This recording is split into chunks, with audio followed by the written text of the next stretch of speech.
Now our suspicions correct. You can see glass shards, bullet holes, and evidence markers from that shooting. You see police markers lining the street of Flower Avenue. Some playground equipment over near the library completely submerged by water. We're actually in the new building right now, and here's a little layout of what it looks like. It is 18,000 square feet. FWC officials did not make a decision just yet on what they're going to do. Now they plan to put the road across from Fairway Circle. However, there's a lift station here right now. Now officials are asking if you see Stringer, do not approach him. Most of the crews have wrapped up now. You can see most of their trucks have left. So you're playing outside with these Pokemon in real life. A car was stolen in Ponce de Leon off Johnny Free Lane that they do believe is in the possession of those two inmates. You can see behind me a huge hole in the middle of the road. So while the bus driver is watching the kids, the sheriff's office will be watching you.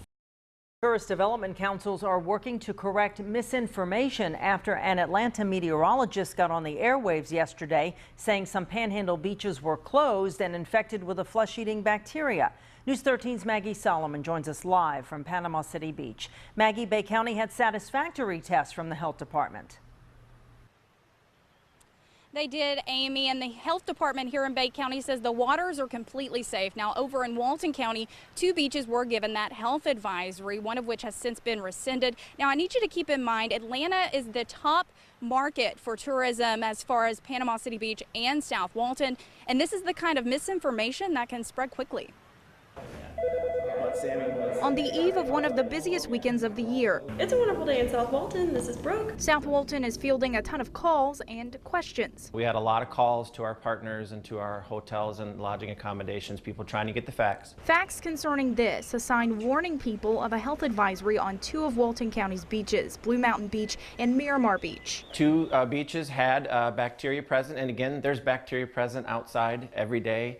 But if there's elevated conditions, normal notice is given. It's a common occurrence, but Wednesday an Atlanta weatherman reported high levels of fecal matter had closed Okaloosa and Walton County beaches, saying the bacteria made it unsafe to swim, calling it, quote, the kind of flesh-eating bacteria. County departments of health test water quality weekly and report the results. If the fecal content is above normal levels, they issue a health advisory, but that doesn't mean the beaches are closed. I saw last night on Facebook that beaches down here were closed. Reports swirled from Georgia to Alabama claiming Panhandle beaches were in bad shape, even affecting Bay County, who had no poor beach samplings. 4th of July is the peak of our tourist season. So we did get a number of calls, but I believe most of those folks, when they heard the news, are coming, because everything here is great. After all is said and done, both Walton and Bay County officials say the beach is open for business. Certainly, if I had plans to go to the beach this weekend, I wouldn't change them. Hopefully making 4th of July weekend one of the busiest yet. Now, the television station WSB-TV in Atlanta has since rescinded the original statements and made some clarifications on the science of it all. We did get some updated beach samplings this afternoon. Now, Miramar Beach over in Walton County has since been taken off the health advisory list, but Blue Mountain Beach does remain on there. And Visit South Walton is working to contact all the other media outlets that picked up WSB's original story to correct that information. Back to you guys.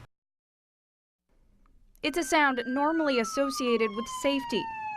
But for dozens of Okaloosa County patients, it signaled the beginning of a crime. I think it was a sick juvenile gang. The Okaloosa County Sheriff's Office released new information Thursday concerning a months-long investigation into the Okaloosa County EMS division. The good news is that we self-policed. Accusations arose in May saying paramedics were taking unauthorized selfies with sedated patients in the back of ambulances, then sending them amongst each other as part of a selfie war. 41 different patients were identified, including 1 Okaloosa County Sheriff's deputy, and now 2 former EMS employees face charges. We do intend to prosecute them vigorously and intend to seek jail time in these cases. 24-year-old Kayla Dubois is charged with 2 counts of interception and disclosure of oral communication, a 3rd-degree felony. 33-year-old Christopher Wimmer faces 7 counts plus 1 misdemeanor battery charge for holding a patient's eyes open for a photo. I can tell you that the victims that we identified and talked to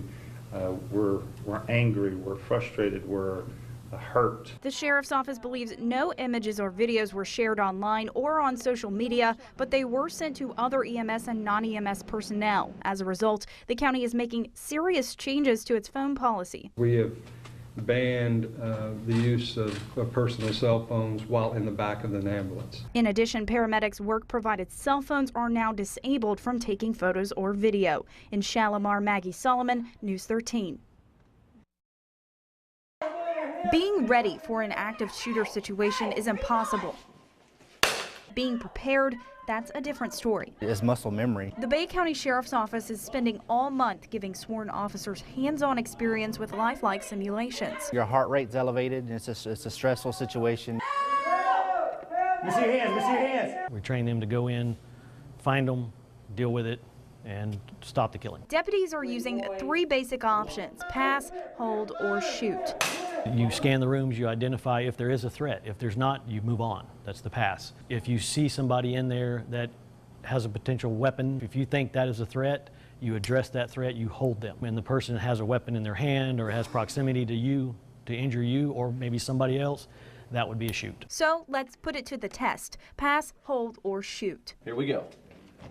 First, go for the immediate threat. That's her. Shoot. Then to the other guys. Their hands are up. But wait, did you miss it? Watch this guy closely. Yeah, that's a gun. Now imagine having to process all of this in just 5 seconds. That's probably going to be multiplied by 100. The practice gives law enforcement something to fall back on in case of those high-intensity situations. There's only 2 types of officers. There's trained and untrained. Drop the bat, drop the bat! And that training leaving Bay County more prepared, just in case.